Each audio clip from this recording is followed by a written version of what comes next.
machiegni ahinya janeno mar Nyanza News Network kiluonga Nyambune Brian kata King Nyams Kalisto Lorio Skari Machogo ka wan kod an lunga ni Chief JJ kata Chief Marolono location imane gweng marito ine chief ma unyo rodho ji ma an chief mako chwadi to kata kidhi nindo pod neno mana na rodhi mako kimanyo pastor moro konye loko le ini bro leka na rodhi ndalo duto chief ageno ne jodalo chiwo masapi wachiwo mokwe kendo wan maber mama ge nyithindo dhi ma fine ge wan maber kata beni dala ok wanya chieme gi kwe nikech jok mabiro makelo report wan maber okuchiem gi kwe nitie jok moko mano nyuol gi wanya maka chief okay kapoko chamo chiemo mo aka chief to winyo mana ka gima ok odak e lo koro chiego kinyi to ji osepango len ji dwaro mogo ji kel ok ni pango len gibiro ngato pimo samo no ka birika rundore laro to sekelo wach ni dien joko rage nyo chamo benda chief adwani mdikonye onginya ka ngone karibu ka ok igoro ni chief jawuoro chief jawuoro no ayiere te koro koneka gimi no pango line nge chiengo chamo okay san go chiemo ko dwano chamo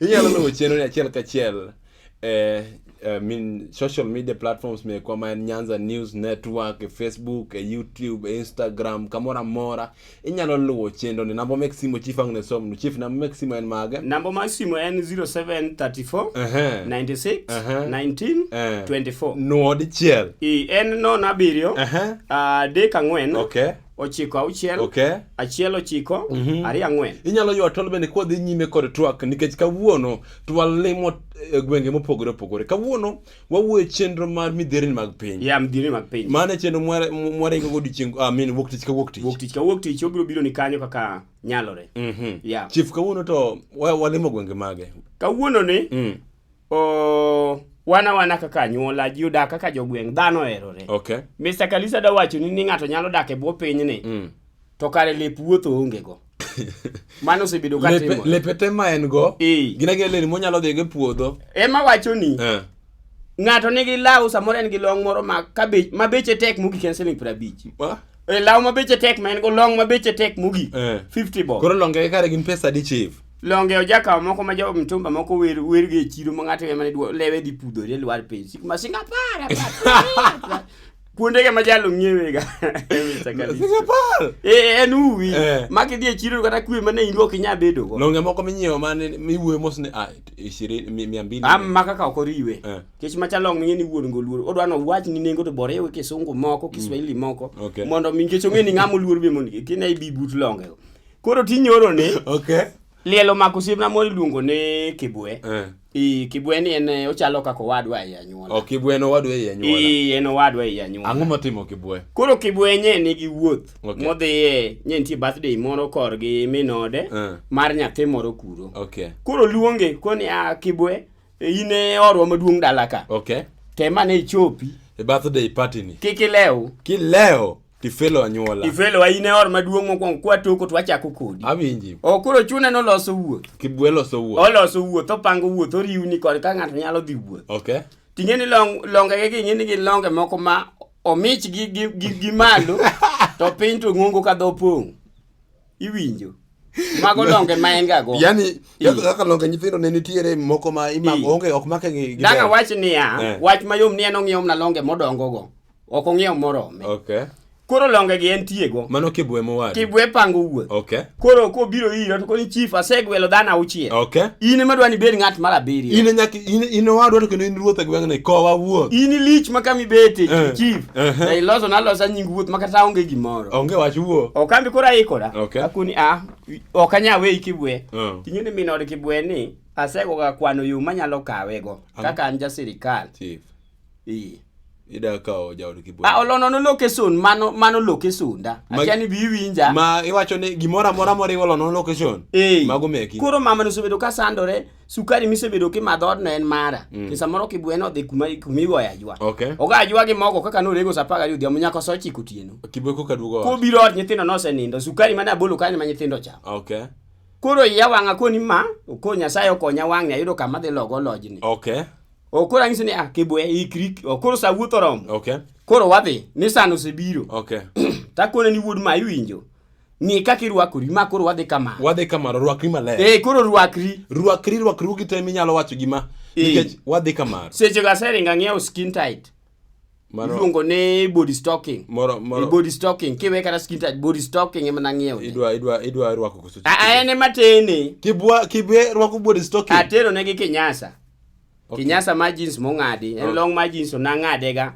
Kanari era gondalo moko naduga inge kora kuni owadwa ni koro rwakore maber. Okay. Kora angise rwak body stocking. Rwak kinyasa wi. Okay. Kaw koti. Rwake gi t-shirt. Okay. Koro wadhi wuoth. To ma in mpangilio ma mimiyo Kibwe. To dung'an ma kora miyo kan puonje ka koro rwako nikech ang'ini an ng'at ma wuotho adwa ng'at morwakore maler. Chief iparo ni mar rwakruok maler koso ma iketho na Kibwe gina opportunity ni. Ok na ketho ne, iwinjo gima chief owacho final, longe gima chak ng'ato chak wacho tok man. An mana golo chik ang'ise ni kok inyal rwakori kamano to wuodhno beda ok adhi. Koro embe ko winjo no ni chief dwa tamore wuodha. Koro gini bedo ne makoni warwaki. Okay. Koro rwako, odonje ni san wadhi. Ato gari omako mach, gari dhi, wadhi Ugenya. Nenu Ugenya? Wadhi Ugenya. Okay. Koro kwa chopo kamare no. Okay. Koro lore gari nikech nokete mbele kaka wuon wuoth. Okay. Uchopo kamaro mudonyo nyaka gate. Pod wan oko mar gate koro romno an kech ok wanya wuotho kamano. Ok wuotho balabal. Koro kam minode nene kolore ni sani kuka ong'awo bade be kor gari. Ikang'e jomoko fuo gi ng'awo bat makata gari ok mari. Koro minode nene koti wacho ni ajaoda choro. Ajaoda choro akore maber. Ondisore madata. Ato kogolo tiende ni sani. Sokso ng'wase maonge yweyo. Ong'wase sawa. Koko chwado kinyasa ma jeans e wiye.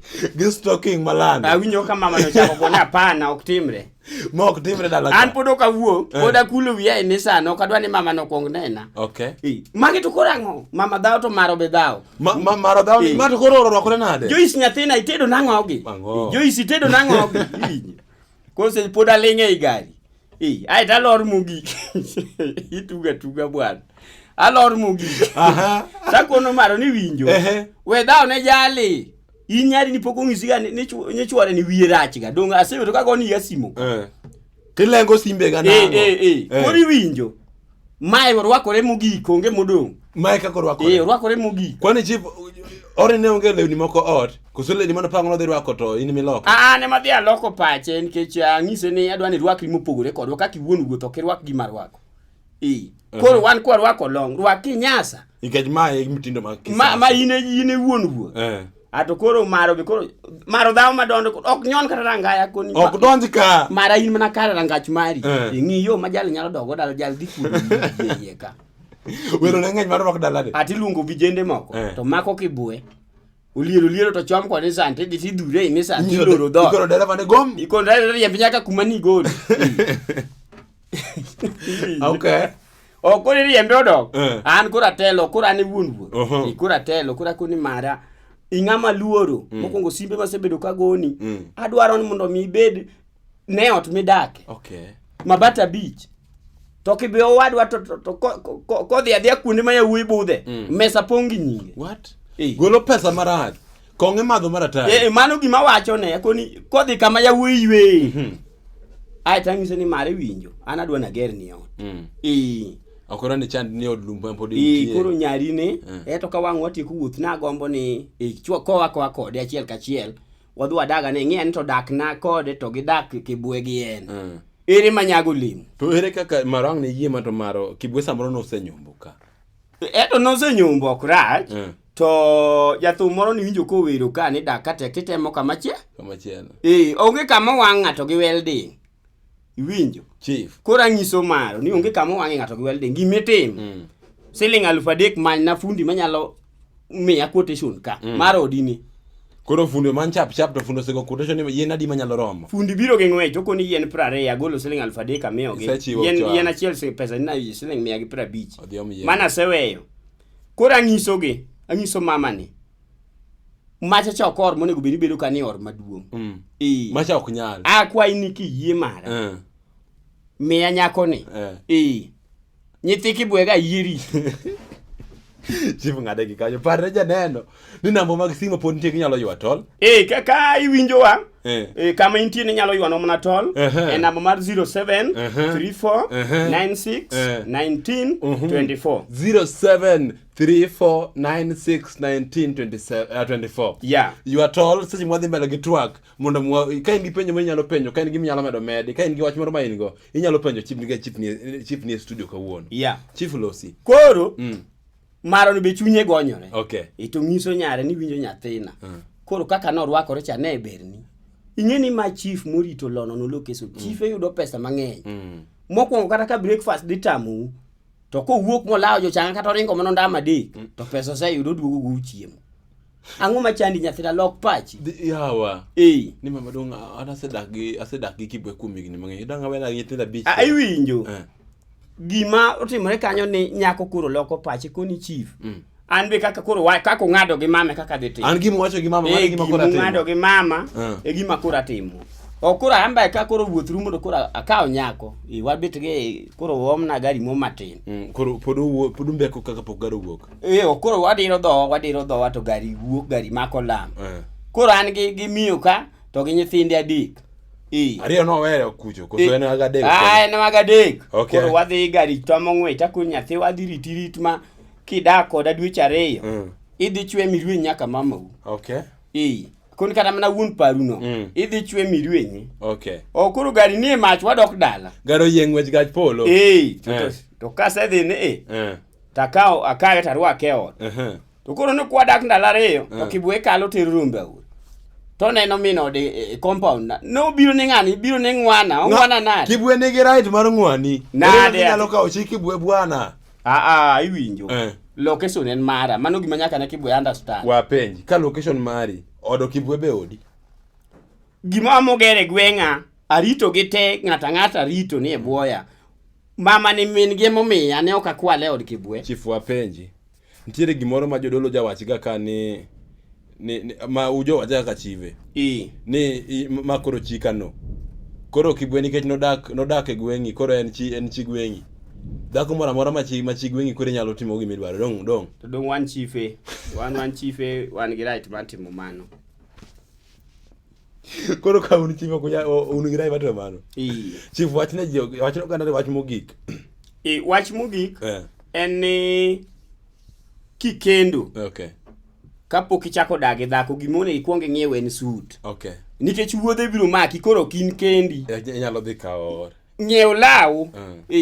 We bedo or makoro nigi dhako gi nyithindo to siko kidhi e chiwo tirendri ma e tie lewni mag 30 40 50. Mani biro neno masira e rwakruok chieng' moro kendo ng'ama oloyi gi rwakruok. Ok samoro mane go pesa ne ogiki. Onge. Mano gima onge. Ogwero kamano janeno mar Nyanza News Network. Ageno ni marad kiny e chenro ma Sabuch Tuore sama chal kod ma kik wi wil ni winyalo luwo chenro ni achiel kachiel e Nyanza News Network Facebook, YouTube, Instagram kamora mora. Kato bende inyalo ywa tol bende namba mag simu bende wasewacho ni man 07 34 9 6 2 4. Bari Nyasaye paro nyinga en Nyambune Brian. Kachiel kod Chief JJ.